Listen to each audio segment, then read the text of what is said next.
जमा की गई रकम वापस दिलाने की मांग को लेकर नया मोहल्ला निवासी एक महिला कलेक्ट्रेट में आयोजित जन सुनवाई में पहुंची और अपनी कमजोर आर्थिक स्थिति का हवाला देकर मदद की गुहार लगाई। कलेक्ट्रेट में आयोजित हुई जन सुनवाई में नया मोहल्ला निवासी सुल्ताना भी पहुंची और उन्होंने सहारा इंडिया कंपनी में उनके द्वारा जमा की गई रकम वापस दिलाने की मांग की। उन्होंने बताया कि पिछले कई महीनों से वो कंपनी कार्यालय और कलेक्ट्रेट के चक्कर काट रही हैं, लेकिन कोई कार्रवाई नहीं हुई।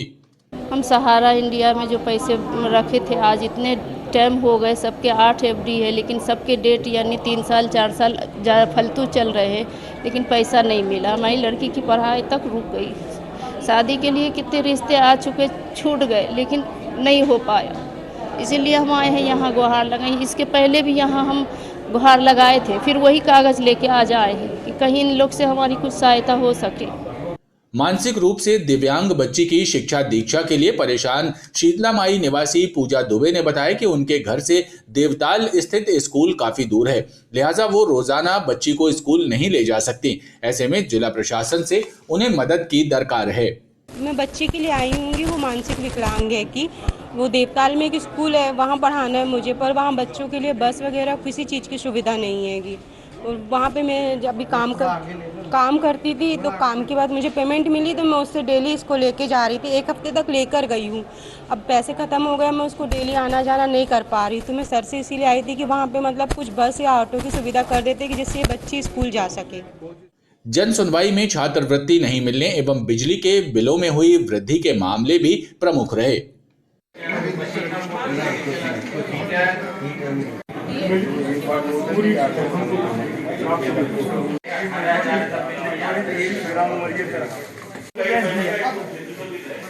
हमारी जमीन मैडम दब गई है। सर, हम लोग का स्कॉलरशिप का फॉर्म फिल नहीं हो रहा था। हम लोग बहुत टाइम से परेशान हो रहे हैं, तो वही हम लोग बात करने सर से आए थे कि वो अपडेट हो और हम लोग का फॉर्म फिल हो। अनुश्री कॉलेज ऑफ नर्सिंग से हम लोग और एसटी कैटेगरी में हम लोग आते हैं। सर, हमारी जो स्कॉलरशिप, हम लोग कॉलेज में पढ़ते हैं तो ईयरली जो स्कॉलरशिप आती है हम लोग को उसकी दिक्कत हो रही थी। कब से नहीं आ रही है? सर, हम लोग की फर्स्ट ईयर से स्कॉलरशिप नहीं आई। हर महीने बिल बढ़ के आता है और मैं गरीब आदमी हूँ, बिल नहीं चुका पाया था एक साल से करीब, तो इकट्ठे 18,000 बिल आ गया। बीच में 9,000 दिया, उसके बाद भी अभी सितंबर में 14 सितंबर को 9,000 रुपये बिल दिया, इसके बाद भी बिल लाइट कट गई मेरी। रसल चौक से चौथे पुल तक की सड़क एवं फुटपाथ को और सुविधाजनक बनाया जाएगा। मुख्यमंत्री अधोसंरचना के तहत कराए जा रहे कार्यों में इस सड़क को शामिल किया गया है। 56 लाख रुपयों की लागत से सड़क का कायाकल्प कराया जाएगा। मुख्यमंत्री अधोसंरचना के तहत रसल चौक से लेकर चौथे पुल तक की सड़क का कायाकल्प कराया जा रहा है। 56 लाख रुपयों से कराए जाने वाले इस कार्य को क्षेत्रीय जनप्रतिनिधियों ने प्रारंभ कराया।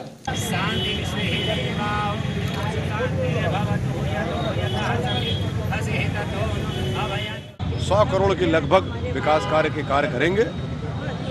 हम लोग चाहते हैं कि शहर में एक भी गड्ढा हम लोगों को ना मिले। अच्छे फुटपाथ हो, अच्छे गार्डन हो, अच्छे तालाब हो, अच्छे हमारे अंतिम संस्कार की जगह किसी भी धर्म जात के हों वो भी हों।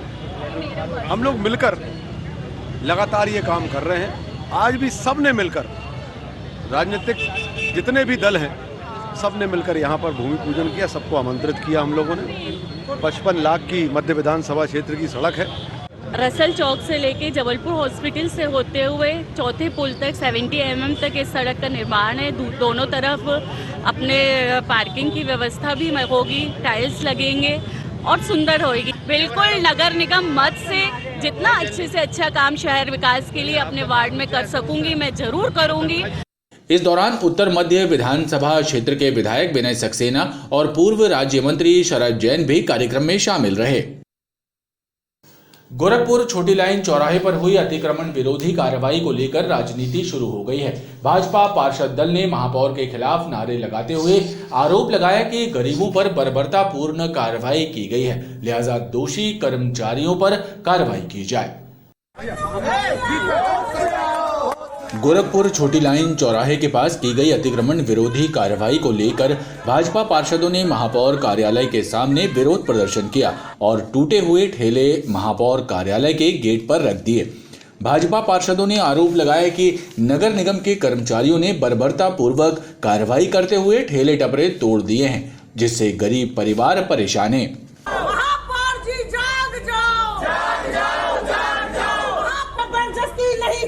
नहीं चलेगी। वहीं महापौर जगत बहादुर सिंह ने भाजपा पार्षदों को बताया कि सड़क पर कब्जा जमाकर दुकान लगाने वाले 60 लोगों को सब्जी मंडी में स्थान दे दिया गया है। उसके बाद भी सड़क पर अतिक्रमण किया जा रहा है, जो बर्दाश्त नहीं किया जाएगा। इनने कहा 60 लोगों की बैठने की व्यवस्था की गई, ठीक है। अंदर जब बैठने की बात आई तो 55 लोग ही मिले, 55 लोगों को अंदर बिठाया गया। पूरी बात सुन लेना, बीच में टोकना नहीं आप, और आप लोग के सबके साथ चलूंगा वहाँ, अकेला नहीं जाऊँगा। 55 लोग को अंदर बिठाया गया और बोला गया कि बाहर खड़े नहीं होना आप लोग। उसके बाद आयुक्त वहाँ 4 बार गए, इनने अंदर होलसेल का अपना काम कर दिया और ठेले बाहर लाके खड़े करते। मेरी बात सुनते जाना पूरी। सब्जी और फल विक्रेताओं को व्यवस्थित स्थान प्रदान किया जाएगा। इस आश्वासन के बाद हंगामा शांत हुआ। धान उपार्जन की प्रक्रिया को लेकर वेयर हाउस संचालकों में रोष व्याप्त है। कलेक्ट्रेट कार्यालय पहुंचे वेयर हाउस संगठन के सदस्यों ने बताया कि भंडारक संस्था पीएमएस नदारद है, लिहाजा किसानों द्वारा बेचे गए धान का भंडारण नहीं हो पा रहा है। जबलपुर वेयर हाउस संचालक संघ के सदस्यों ने जिला आपूर्ति नियंत्रक से मुलाकात की और उन्होंने बताया कि भंडारक संस्था पीएमएस के अधिकारी अभी तक वेयर हाउसों में नहीं पहुंचे हैं, लिहाजा किसानों से खरीदे गए धान का भंडारण नहीं हो पा रहा है। लेकिन मेरा ये कहना है कि उपार्जन सर पर है, हमारी बात को आप गंभीरता से लीजिए, समस्याओं का विस्फोट ना हो जाए, इसीलिए हमारी समस्या शीघ्र हल कीजिए, ऐसा हमने कहा है। अब हम जवाब लेने के लिए खड़े हैं और खरीदी वहाँ रुकी हुई है। समस्या यही है कि जो एक संस्था आई है भंडारक संस्था पीएमएस, वो 1 तारीख से 28 तारीख से खरीदी शुभारंभ थी, उसे ज्वाइन करना था, वो आई नहीं। उसने कहा बस हम भेजते हैं। उनके जो यहाँ पर देखने वाले जो अधिकारी हैं, मुखिया हैं, वो कह रहे हैं आज 15 आ रहे हैं, कल 17 आ रहे हैं, कहीं 36 की लिस्ट भेज रहे हैं, कहीं 22 की लिस्ट भेज रहे हैं। और किसी भी वेयर हाउस में गंभीरता से लेते हुए पीएमएस का कोई भी अधिकारी या किसी भी प्रकार का जो एसएम रहता है या आरएम रहता नहीं पहुंच रहा। हाँ, पीएमएस के संबंध में उन्होंने बताया है, तो मैंने अभी उन्हें वरिष्ठ अधिकारी को भी अवगत कराया है और जहाँ पीएमएस नहीं कर रहे हैं तो वो वेयर हाउस लेके वो भंडारण काम होगा। मांग का कोई आवेदन तो दिया नहीं है, बस ये है कि पीएमएस वाले अभी जो खरीदी का जो मात्रा है वो अंदर नहीं कर रहे थे, उन्होंने कुछ बताया तो वेयर हाउस वाले को बता दिया है।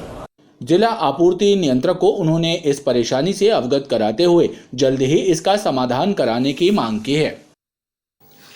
रक्तदान और नेत्रदान से भी बढ़कर देहदान होता है। इस बात को ध्यान में रखते हुए राइट टाउन निवासी आनंद शंकर त्रिवेदी ने अपने जीते जी देहदान का निर्णय लिया, जिसे मरणोपरांत उनके परिजनों ने पूरा किया। जनपद पंचायत में बीडीओ रहे आनंद शंकर त्रिवेदी की मृतदेह को उनके परिजनों ने मेडिकल कॉलेज अस्पताल के सुपुर्द कर एक मिसाल कायम की है।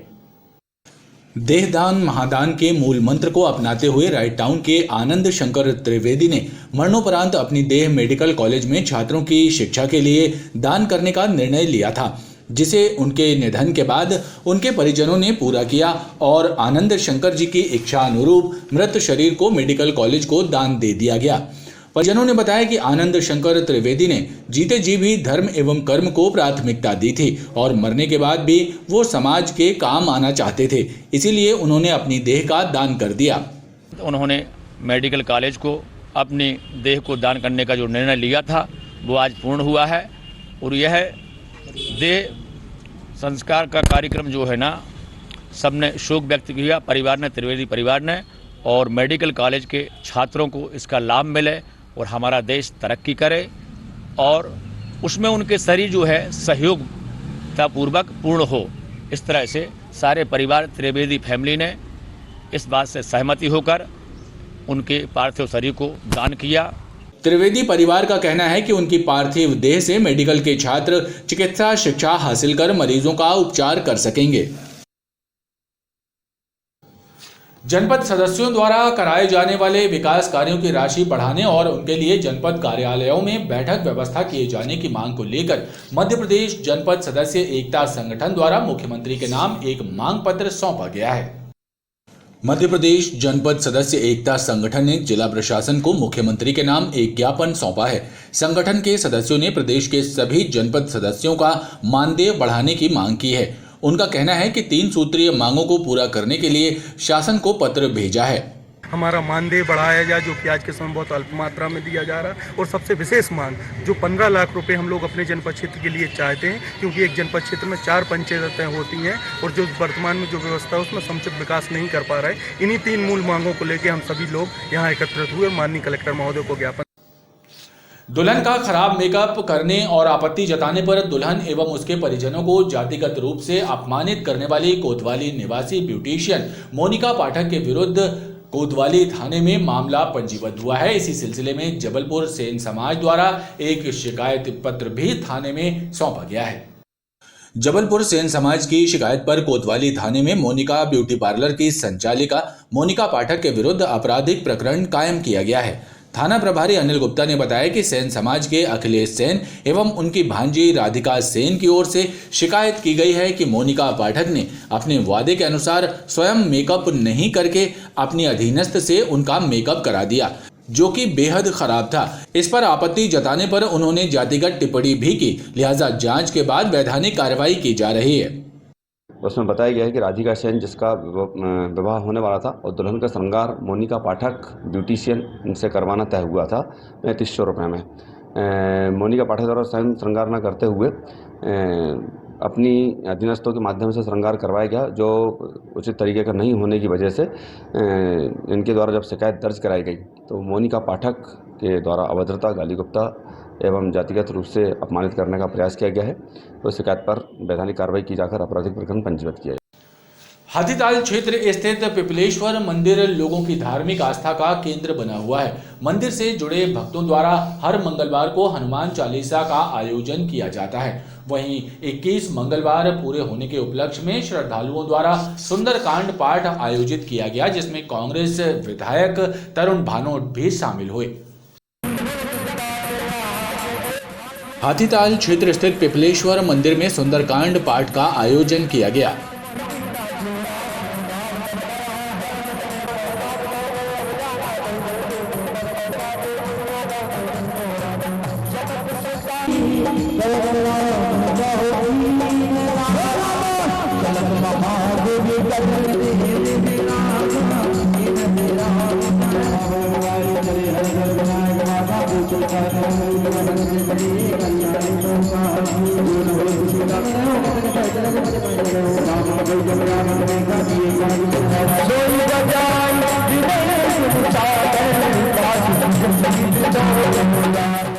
मंदिर समिति से जुड़े सदस्यों ने बताया कि हर मंगलवार को हनुमान चालीसा का पाठ कराया जा रहा था और इसी कड़ी में 21 मंगलवार पूरे होने पर सुंदरकांड पाठ का आयोजन हुआ, जिसमें बड़ी संख्या में भक्तगण शामिल हुए। एक सही मायने में ये मंदिर को हम लोग चाहते हैं कि ये मंदिर हमेशा यहाँ बना रहे। इस कारण हाथीताल कॉलोनी निवासियों को इकट्ठा किया जा रहा है। इसी बहाने कॉलोनी निवासी इकट्ठा हो जाएंगे तो ये मंदिर एक प्राचीन धरोहर है जो बची रहेगी। यहाँ हाथीताल की जनता द्वारा हर मंगलवार को हनुमान चालीसा का पाठ कराया जा रहा था। आज 21वां मंगलवार है, उस उपलक्ष्य में यहाँ पे सुंदरकांड का पाठ रखा गया है, जिसके उपलक्ष्य में यहाँ पे पूर्व वित्त मंत्री और वर्तमान विधायक तरुण भानोट जी का भी आगमन हुआ है। मंदिर समिति के सदस्यों ने बताया कि इस मंदिर से लोगों की गहरी आस्था जुड़ी हुई है और हर मंगलवार को बड़ी तादाद में क्षेत्र के युवा भी हनुमान चालीसा करने पहुंचते हैं। आधारताल थाना क्षेत्र के आनंद नगर बस स्टॉप के पास एक व्यक्ति पर गोली चलाने की खबर सामने आई थी। हालांकि पुलिस गोली चलाने की बात से इनकार कर रही है और इसे दो पक्षों का आपसी विवाद बता रही है। बहरहाल पुलिस ने आरोपी को गिरफ्तार कर लिया है।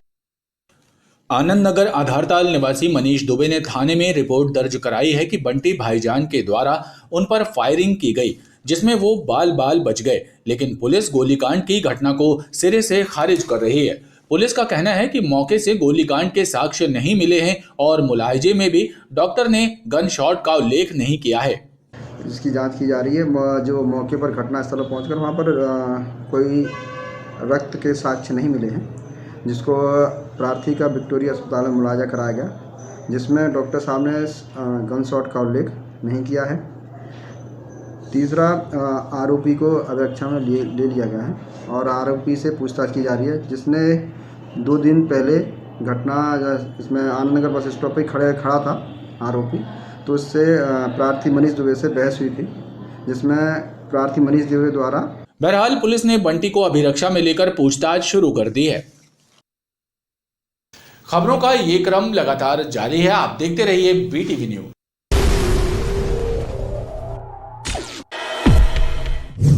पूरे शहर में धूल उड़ रही है। प्रदूषण के कारण बीमारियां बढ़ रही हैं, लेकिन नगर निगम द्वारा अपने दायित्वों का निर्वहन ठीक ढंग से नहीं किया जा रहा है। प्रदेश सरकार की मंशा के अनुरूप अभी तक एनवायरमेंट प्लान तक नहीं बनाया गया है। ये शिकायत नगर निगम की जनसुनवाई में समाज सेवियों द्वारा की गई।